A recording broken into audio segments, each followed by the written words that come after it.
Hello, Paso, I'm Martin Padilla, and welcome to a special edition of Fact Friday, in which we will be talking about city services resuming. This week, curbside services for the El Paso Public Library resumed, and here to tell us more is Jack Galindo from the El Paso Public Library.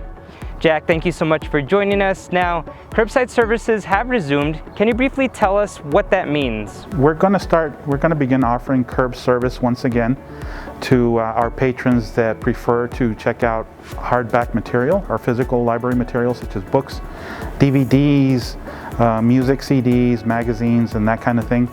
So they'll be able to reserve their materials online, and they will choose the branch where they want to pick the material up.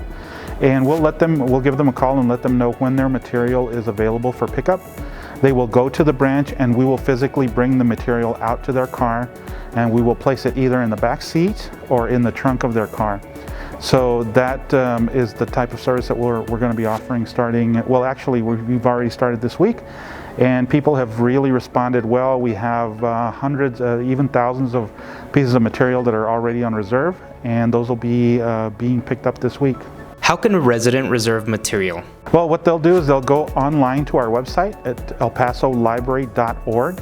They will look through our catalog, and they will pick out the material that they want from the branches that are available, and they will reserve it with their library card number. Now, they can also call whatever branch is nearest to them. If those branches are offering curbside, they can call either the branch or the bookmobile directly, and they can reserve those by phone. Where will curbside services be available? Well, we have 8 locations in total. There are going to be 3 physical branches that are going to be offering curb service: the Doris Van Doren, the Richard Burgess, and the Irving Schwartz branch library. Now, this is a change from before when we were doing curbside, because before we had the Esperanza Moreno branch that was doing curbside. But because that branch is under renovation currently, we're going to have to switch over to the Irving Schwartz branch. So we want people to be aware of that. And we're also offering curbside at 5 other branches that are going to be serviced by the bookmobile, and to see which of those branches are going to be open and the days and times that they're going to be open, we ask that people visit our website, and all that information is posted there at elpasolibrary.org. What other virtual services is the library offering? Well, we currently are offering a lot of digital services, virtual services, such as online programming. If you visit our Facebook page, we have programming that's available several times a week for children. We also have adult programming. We have a great workplace program that helps entrepreneurs start their businesses. So that's available weekly. We have a lot of content for that going on, throughout the month. So we encourage people to also visit us on Facebook. All of the information for workplace. If you're looking for a job, if you're an entrepreneur that wants to start a new business, you can check out our Facebook page, and all of that information is going to be posted there. And we have quite a few workshops coming up that we encourage the public to take part in. We also have a career online high school program that's awesome. We have a lot of people that are registering for that program.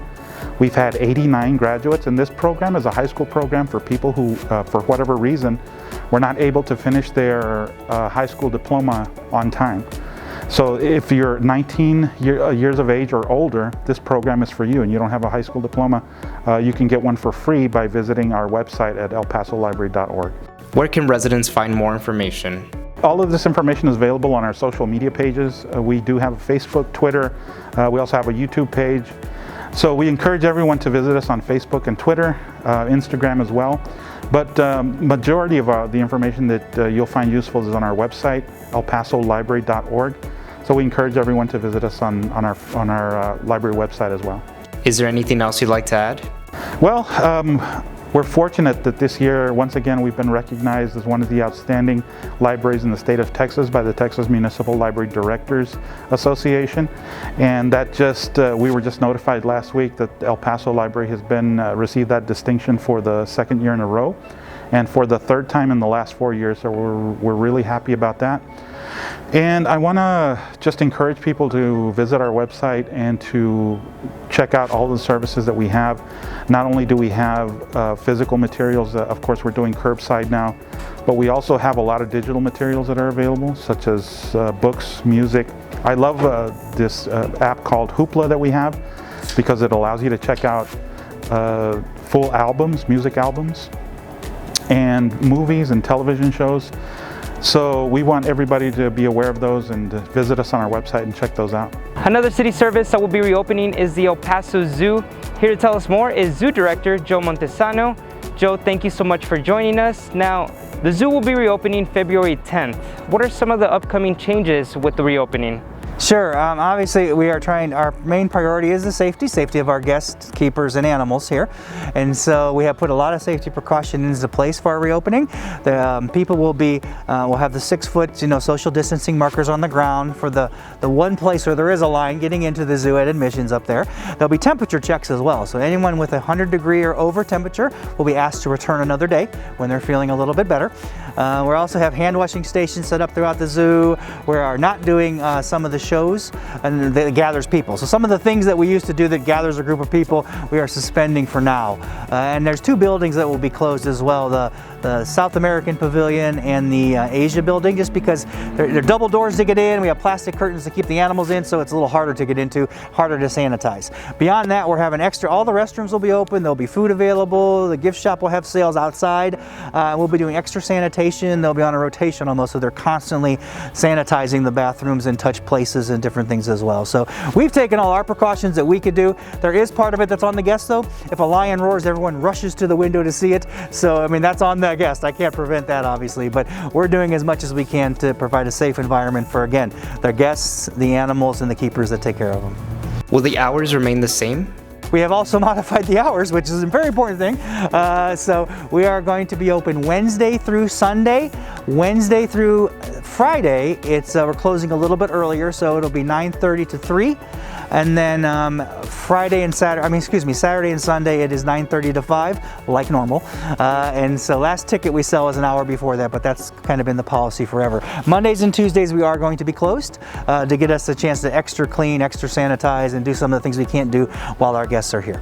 Will the El Paso Zoo still be hosting virtual events? Yeah, we have a big one coming up actually. It's our 3rd year doing Quit Bugging Me. It's based on Valentine's Day, and so you can buy a cockroach basically for someone that's bugging you. If it's a boss, it's an ex-wife, if it's a lover, it's whoever.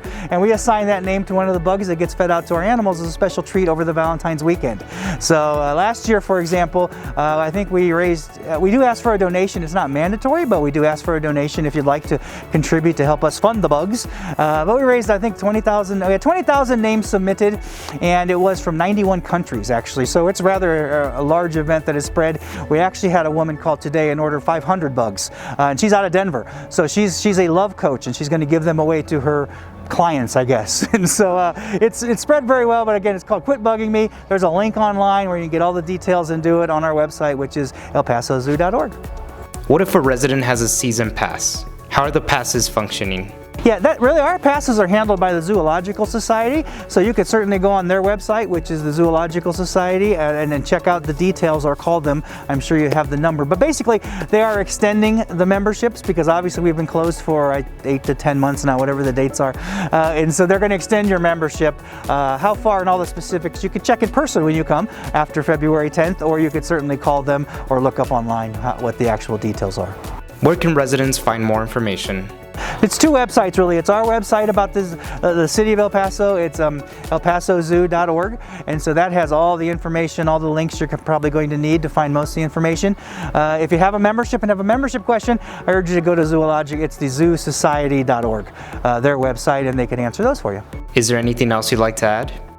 No, we're excited. Everyone's excited. The people, the animals, everyone's excited. We've had a lot of new animals come to the zoo actually since we've been closed, because our animal section has kind of kept going, and we had to maintain the quality and care. And we've gotten a lot of new animals that people haven't even seen yet because we have been closed for the 10 months or so we've been closed. And so I encourage everybody to come out, check them out. We're going to be doing some special features, not gathering people, but still a feature and highlighting some of the new additions that we have. So come on out and see us after February 10th. We're very excited. Well, that does it on this special edition of Fact Friday. Thank you to both my guests, and thank you all for watching. Remember, if you need any more information on the city services that will be reopening, make sure to visit their social media pages.